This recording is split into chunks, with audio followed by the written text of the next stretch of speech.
नमस्कार, मैं विलास उर्पड़े फिर स्वागत करता हूं आपका आपके अपने web news channel Supreme Power पर। दोस्तों, हम देश प्रदेश, आपके जिले और आपके क्षेत्र से जुड़ी खबरों को प्रकाशित करते रहते हैं।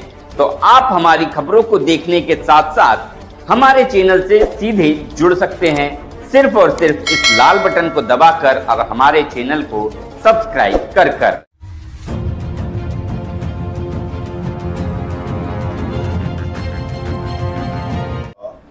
मला सांगा 134वी जयंती आहे डॉक्टर बाबासाहेब आंबेडकरांची। आपण प्रत्येक वेळेला एक वेगवेगळी असं आयोजन आपल्याकडे होतं, आपण अध्यक्ष आहात, काय सांगणार कशा प्रकारचा कार्यक्रम यावर होणार आहे?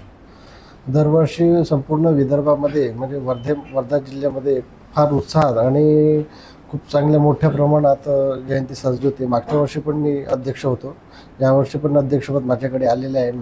दरवर्षी 11 एप्रिल म्हणजे महात्मा फुले जयंतीपासून आम्ही दरवर्षी 4 दिवसाचा प्रोग्राम आम्ही इथे आयोजित करतो।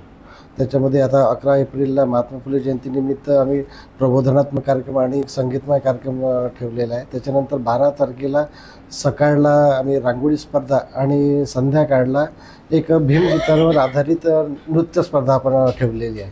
त्याच्यानंतर 11 तारखेला सकाळी आपलं मॅरेथॉन पण ठेवलेली आहे फुले जयंतीनिमित्त। 13 तारखेला पुन्हा प्रबोधन आणि एक SP रॉक म्युझिकल बँड म्हणून प्रोग्राम आहे।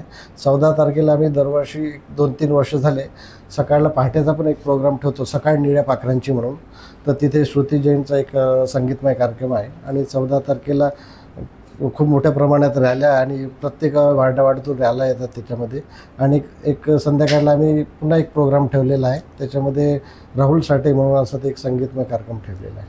अगला साहेब, आपण सांगा मागील कित्येक वर्षापासून तरी आपला हा कार्यक्रम सतत चालू आहे आणि आपण सुद्धा या कार्यक्रमामध्ये आयोजन करता म्हणून राहिलेले आहात। काय सांगणार यावेळेसचा जो कार्यक्रम आहे हा कशा प्रकारे आगळावेगळ असणार आहे? डॉक्टर बाबासाहेब आंबेडकरांची जयंती 2000च्या पूर्वी नगर परिषदच्या हॉलमध्ये होत होती। ते एक दिवस संध्याकाळचा प्रोग्राम घेत होती।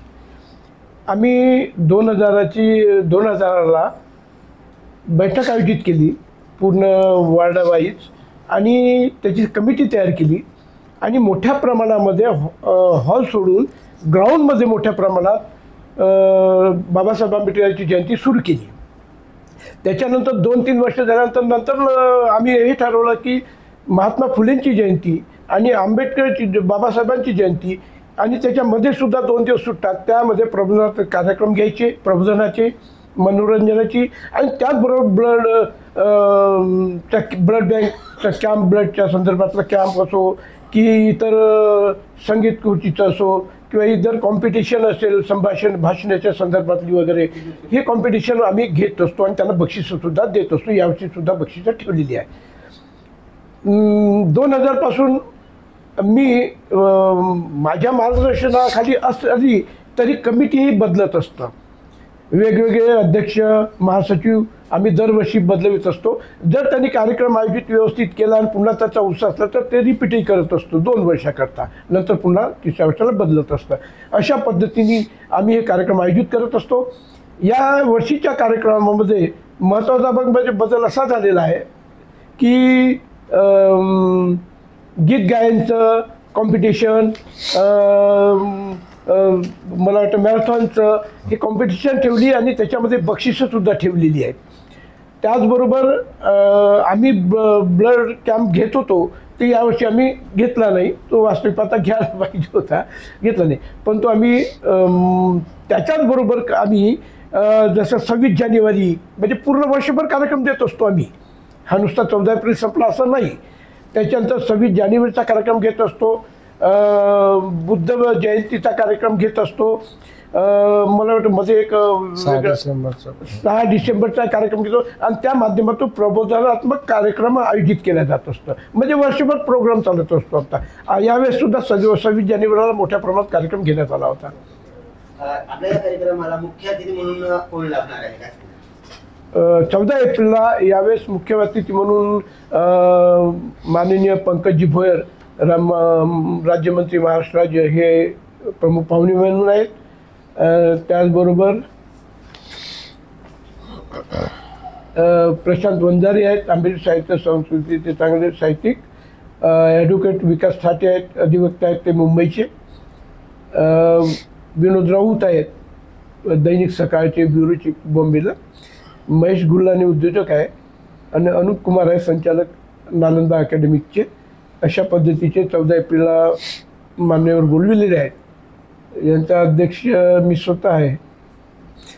म्हणजे आणि 11च्या याच्यामध्ये कलेक्टर आहेत, DSP आहेत आणि साहित्यिक आहेत 11 तारखेला.